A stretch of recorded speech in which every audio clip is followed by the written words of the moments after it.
har'a dhugaa jiru walitti himne wal bira dabar du'a sodaaf jecha hidhaa sodaaf jecha buqqaatii sodaaf jecha hiraara sodaaf jecha miidhama lammii keenyarra argaa jirru qaata callisna qaata obsina hin callisnu amma yoo lammiidhaaf dubbachuun siyaasa ta'e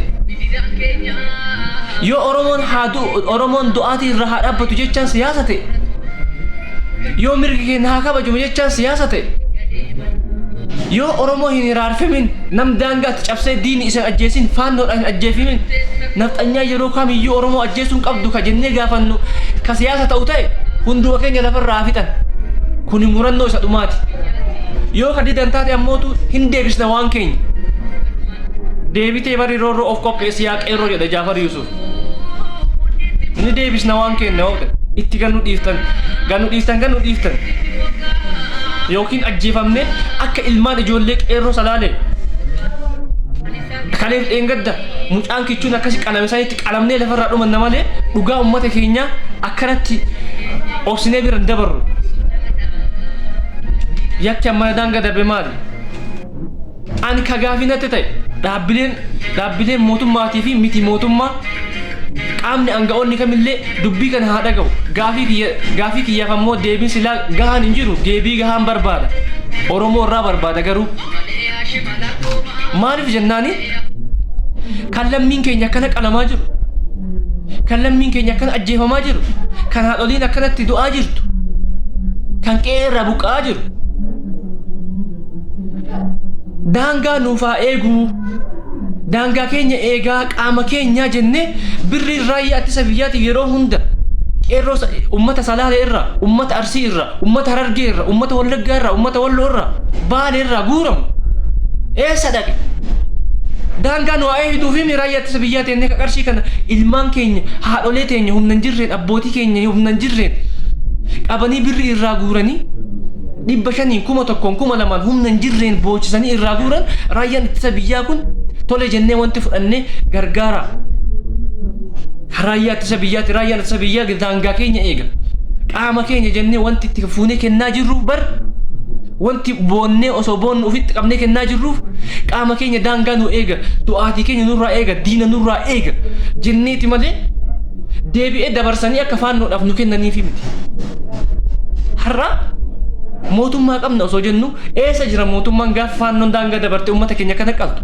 raayyaan ittisa biyyaa har'a maqaa isaatiin guuramee qarshii walii guuramee yeroo hundatti isa gabbarru suni eessa dhaqe guyyaa kanaa fi bar raayyaan ittisa biyyaa kan kaa'amu guyyaa kanaa raayyaan ittisa biyyaa yoo daangaa ummata isaa kabaja ummata isaa dhiiga ummata isaa caba ummata isaa yootiif hin birranne guyyaa kamiif maaf ummata keenya gara hundaan hiraarsitarree waan kana ka dhiibbaa gochuu danda'u mootummaa fi mootummaa qofa waan kana ka dhaabsisuu danda'u ka itti fufsiisuu danda'u akkamitti addaggeen daangaa dabarte mucaa kichuu reef lafaa dhufaa san haadholee san guddaayidaa manguddoonni Salaalee kaleef dheengadda akkasii hiraaramaa jiran daa'imman eessa haa dhaqammee qeessaa irraa eessa haa deeman nuti biyya keessa teenye biyya alaa kan teenyus ka biyya keessa teenyus du'a sodaaf jecha biyya keessa teenye hidhaa sodaaf jecha guyyaa akkana kana callisuun abadan hin taatu duunee akka ijoollee sun qalamtetti qalamnee lafarraa dhabama taane akkasitti obbaafannee teenya malee akkanatti himmaa hin teenye yoo dhaabannurraa haa dhaaban raayyaan ittisa biyyaa damee mootummaa ta'ee kan hojjetu yookiin mootummaa jalatti kan hojjetu mirga ummata keenyaatiif nu dhaabbata taanaan nu dhaabbata nuun dhaabbatu taanaan qeerroo fi qarree ummata Oromoo jalaa guruu qabu qarallee falmaa mootummaa wayitiin bakka kana hin geenye qeerroon falmatee kokkee wal qabee wayyaanee kan ofirraa galche qabdittii miti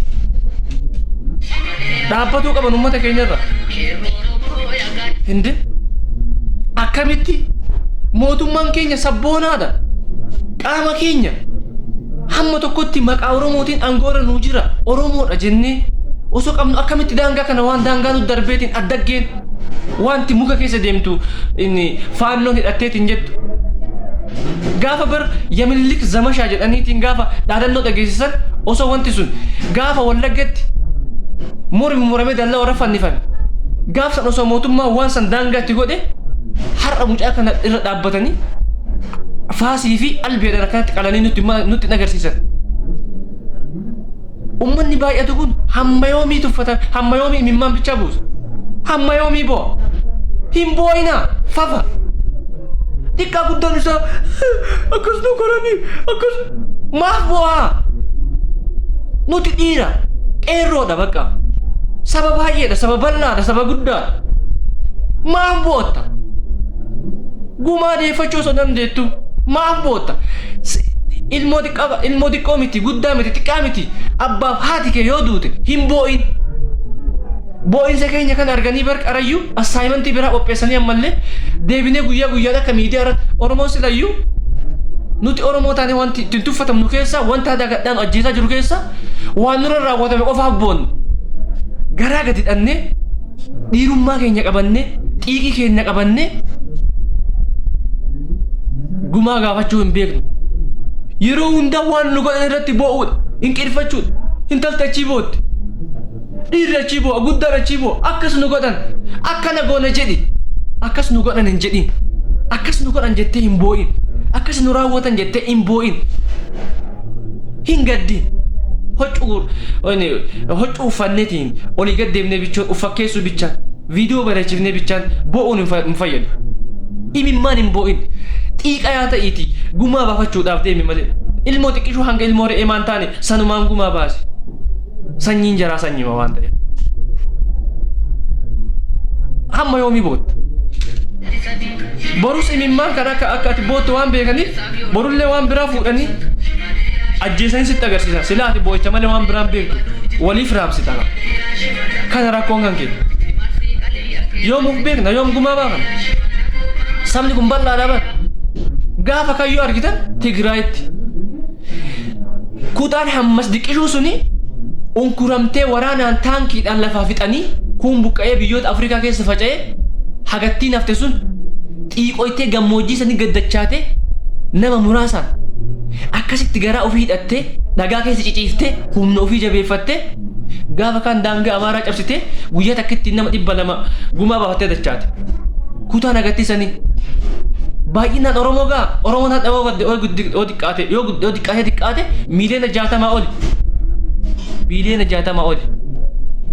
Tigraay garuu waan xiqqoon kutaan hagattii xiqqoo sanii gammoojjii sanii gad darbamtee harka hin kennanu jettee qe'een buqqa'ee daa'imman buqqaatee ajjeefamtee beelaa dheebuun osoo dararamtu namni muraasni gammoojjii sanii gaddachaatee xiiqoftee humna jabeeffattee gaafa kaan Amaaraa akkas likkiisii galchite nama gaddaatti biyyoota isii rartee biraa galte.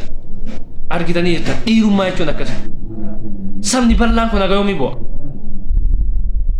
Hamma yoomii gadduma bichaa faarsitan? Imimmaan gaddaa bichaa gadi hin dhiisinaa. Dhiisaa isinirraa fokkata. Idimee bo'uun hin fokkata. Kaleessa boottan isin ga'a. Har'a qaama barate qabna. Aktiivistii warroota saayinsii siyaasaatiin eebbifame qabna. Warroota saayikolojiidhaan fagaatan baay'ee qabna. Barnoonnaan illee ka caalu Itoophiyaa wanti jedhamu kanarra Oromoo wanti jedhamutu caalu. Maaf boo'ichaa yeroo hunda yeroo keessan dabarsitan? Qabsoon keessan maaf boo'icha ta'a? Hin boo'in. Artistiin hin boo'in. Manguddoon hin boo'in. Dargaggeessis hin boo'in. Qeerroo qarreen hundinuu hin boo'in. Imimmaan gaddaa hamma dhiiftutti akkas nu godhanii haga dhiiftutti falli kee hin jiru. Atillee amma yoomillee salphataa deemaa jiraattaa settiin himaa. Yoo feetan bakka barbaanne jira kunoo isin jala jira harka keessan jirraami. Guyyaa barbaaddan warri damee mootummaallee ta'e dhugaa uummata keenya irraa awwaalamnee duuna malee duubatti hin deebinu. Waan barbaaddan nu godhaa kottaati. Karaa barbaadanii waan barbaaddan nu gochuu dandeessa. Duuti miillata salaalee uummata shawaa irratti raawwatame kun mucaa kanarra raawwatame kun waan du'a kana caala hin jiru. Karaa du'aatumaan jirraami du'aafuuf qopheessaadha Oromoo. Qeerroon Oromoo yoomillee du'a sodaataa miti, hidha sodaataa miti. Hundaa baree jira. Du'aafuuf qophaa'aadha yoomillee. Yoo dandeettan uummata keenyarraa dhaabaa uummata addaggee kana. Yoo dadhabdan ammootu ijoolleen keenya ammas walitti himne karaa hin qabsiifne uummata kana. Qeerroon hojii ofiitti deebisa. yoo barbaade jechuudha.